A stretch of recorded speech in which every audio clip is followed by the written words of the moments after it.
Assalamualaikum warahmatullahi wabarakatuh. Halo guys, Ridwan di sini. Kali ini kita akan belajar mengenai fisika statistika pada bab ruang fasa. Kita mulai ya. Kali ini kita akan belajar bersama mengenai ruang fasa. Nah, saya tidak sendiri untuk belajar bersama pada kesempatan kali ini. Ada saya, Ridwan Haji Prasetyo, NIM K2318057 bersama dengan Tania, NIM K2318066. Apa saja yang akan kita pelajari nanti? Nah, ini ada submaterinya. Yang pertama ada definisi ruang fasa, kedua ada elemen volume ruang fasa, ketiga ada energi kinetik, keempat ada N sistem dalam ruang fasa, kelima menghitung jumlah keadaan, enam menentukan NS, yang terakhir ada menentukan elemen ruang fasa dinyatakan dalam momentum dan laju. Nah, untuk 4 materi pertama, yaitu definisi, elemen, energi, dan N sistem, akan disampaikan oleh Tania. Silakan. Di sini, kami akan mempresentasikan tentang ruang fasa. Apa sih ruang fasa itu? Ruang fasa adalah ruang yang dibentuk oleh ruang spasial dan ruang momentum atau ruang spasial dan ruang kecepatan. Selanjutnya, volume ruang fasa. Jika ruang fasa dibangun oleh ruang spasial 3 dimensi dan ruang momentum 3 dimensi, maka elemen volume ruang spasial adalah dVs sama dengan dx dy dy. Elemen volume ruang momentum adalah dvp sama dengan dpx dpy dpz. Dan elemen volume ruang fasa menjadi d tau sama dengan dvs dvp sama dengan dx dy dz dpx, dpy, dpz. Yang kedua, jika ruang fasa dibangun oleh ruang spasial 2 dimensi dan ruang momentum 3 dimensi, maka elemen volume ruang spasial adalah dss sama dengan dx dy, elemen volume ruang momentum adalah dsp sama dengan dpx dpy, elemen volume ruang fasa menjadi d tau dss dsp sama dengan dx dy dpx dpy.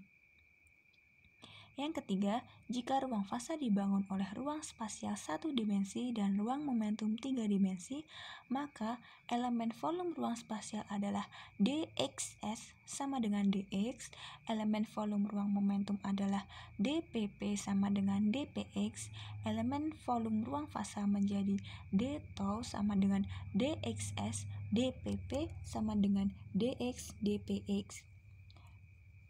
Nah, sekarang perhatikan bahwa yang dimaksud elemen volume pada penjelasan di atas bisa bermakna umum. Untuk kasus 3 dimensi, yang dimaksud elemen volume adalah elemen volume yang umumnya kita kenal. Untuk kasus 2 dimensi, yang dimaksud elemen volume adalah elemen luas. Sedangkan untuk kasus 1 dimensi, yang dimaksud elemen volume adalah elemen panjang. Selanjutnya yaitu energi kinetik. Ditinjau dari elemen kecil volume dalam ruang fasa yang dibatasi oleh koordinat-koordinat berikut, antara x sampai x dx, antara y sampai y plus dy, antara z sampai z plus dz, antara px sampai px plus dpx, antara py sampai py plus dpy, antara pz sampai pz plus dpz. Di dalam elemen volume tersebut, komponen momentum partikel adalah Px, Py, dan Pz. Dengan demikian, energi kinetik partikel yang berada dalam elemen volume tersebut adalah E sama dengan setengah mv kuadrat sama dengan setengah m Vx kuadrat plus Vy kuadrat plus Vz kuadrat sama dengan setengah m mvx kuadrat plus mvy kuadrat plus mvz kuadrat sama dengan setengah m px kuadrat plus py kuadrat plus pz kuadrat. Nah, yang selanjutnya N sistem dalam ruang fasa. Di atas kita bahas hanya satu sistem dalam ruang fasa. Bagaimana jika terdapat N sistem? Tiap sistem akan memiliki 6 koordinat fasa yang bebas, yang terdiri dari 3 koordinat ruang dan 3 koordinat momentum. Untuk yang selanjutnya akan disampaikan oleh rekan saya yaitu Ridwan. Silakan Mas Ridwan. Ya, terima kasih atas kesempatannya. Kali ini saya akan menjadi pengantar bagi kalian pada kesempatan belajar bersama kali ini. Untuk 3 materi terakhir, ini sebenarnya sedikit mudah dipahami. Yang pertama, untuk tiga materi terakhir kita ada menghitung jumlah keadaan. Masuk ke materi ya, jumlah keadaan. Apa itu jumlah keadaan? Jumlah keadaan dalam ruang fasa adalah hasil kali volume elemen ruang fasa dengan kerapatan keadaan dalam ruang fasa. Nah, setelah kalian belajar volume elemen percematannya tadi, itu digunakan juga di sini, yaitu akan dikalikan dengan kerapatan keadaan. Jumlah keadaan ini disimbolkan dengan GS. Selanjutnya, mari langsung kita lihat ke contohnya.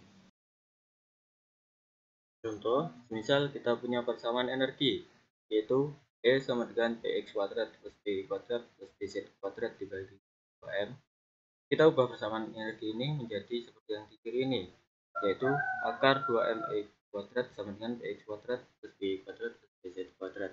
Nah, lalu coba kita bandingkan persamaan energi yang sudah kita ubah ini dengan persamaan bola, yaitu R kuadrat sama dengan X kuadrat plus Y kuadrat plus Z kuadrat. Nah, dari perbandingan tersebut kita akan mendapatkan jari-jari bola seperti ini, atau di bagian kiri bisa kita lihat untuk gambar ilustrasinya. Nah, dari jari-jari bola ini kita bisa mencari luas kulit bola dan tebal kulit bola, yaitu untuk luas kulit bola persamaannya 4 pi R kuadrat, dan untuk tebal kulit bola itu adalah diferensial dari jari-jari bola, dan dapat hasil seperti yang dua ini ya. Oke, lalu dari dua hasil tadi, ini untuk gambarnya tadi, ini jari-jari, ini tebal kulit bolanya. Nah, dari luas kulit dan tebal kulit tadi kita bisa mencari volume kulit bola, yaitu kita tinggal mengalikannya saja, dan dapat hasil D gamma sama dengan 2pi 2m pangkat 3/2 dikali E pangkat setengah DE. Selanjutnya, kita mencari volume elemen ruang fasa. Nah, untuk mencari volume elemen ruang fasa, kita tinggal mengalihkan volume spasial dengan volume kulit bola yang sudah kita dapatkan tadi. Nah, karena bola itu memiliki sumbu X, Y, Z, maka volume spasialnya itu berupa dWs sama dengan dx, dy, dz. Kita kalikan seperti ini hasilnya jika dikalikan. Lalu untuk mensederhanakannya, dx, dy, dz ini kita integralkan sehingga kita dapat hasil akhir volume elemen ruang fasa adalah delta gamma P sama dengan V 2pi dikali 2m pangkat 3/2 dikali E pangkat setengah DE. Itu untuk volume elemen ruang fasa. Nah, seperti yang dijelaskan di awal, bahwa jumlah keadaan dalam ruang fasa adalah hasil kali volume elemen ruang fasa dengan kerapatan keadaan. Nah, misal dalam bola tadi kita misalkan kerapatan keadaannya adalah B, maka tinggal kita kalikan B dikalikan volume elemen ruang fasa, sehingga kita dapatkan hasil untuk jumlah keadaan GS, yaitu B V 2pi 2m 3/2 dikali E pangkat setengah DE. Itu untuk menghitung jumlah keadaan. Jadi kalian harus bisa mencari volume elemen ruang fasa dan harus ada data kerapatan keadaan untuk mencari jumlah keadaannya. Lanjut submateri berikutnya, yaitu menentukan NS. Ya, NS, apa sih NS itu? NS adalah jumlah sistem di dalam assembly.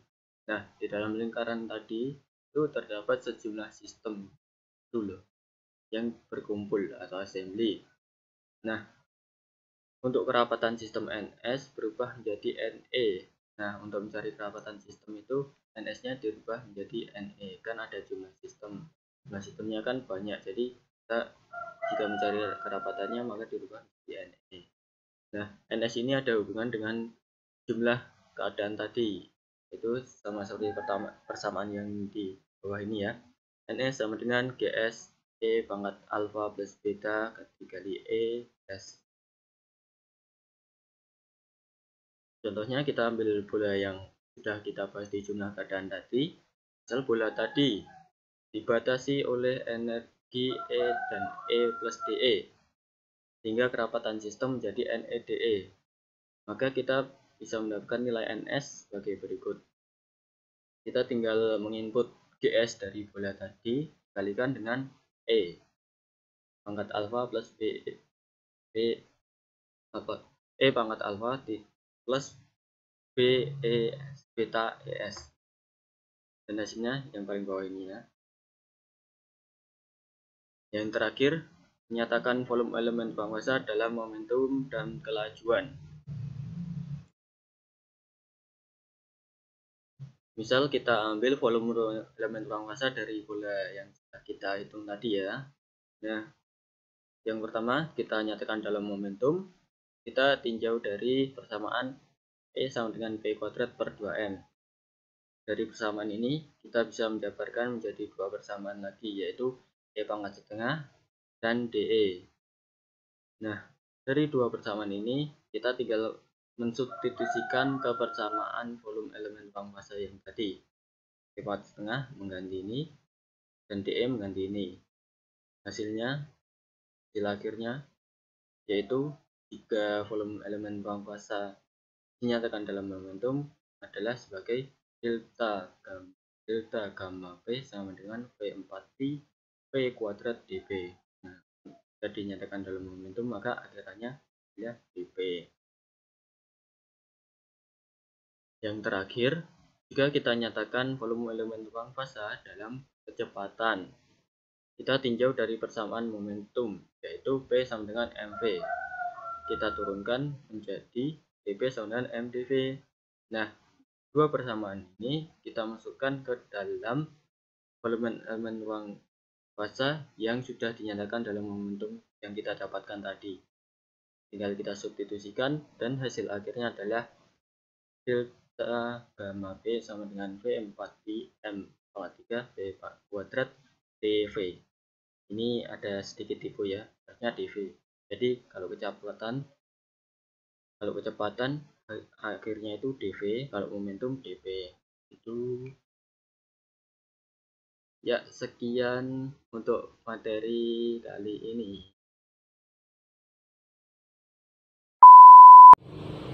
Oh ya, itu saja belajar bersama kita pada kesempatan kali ini.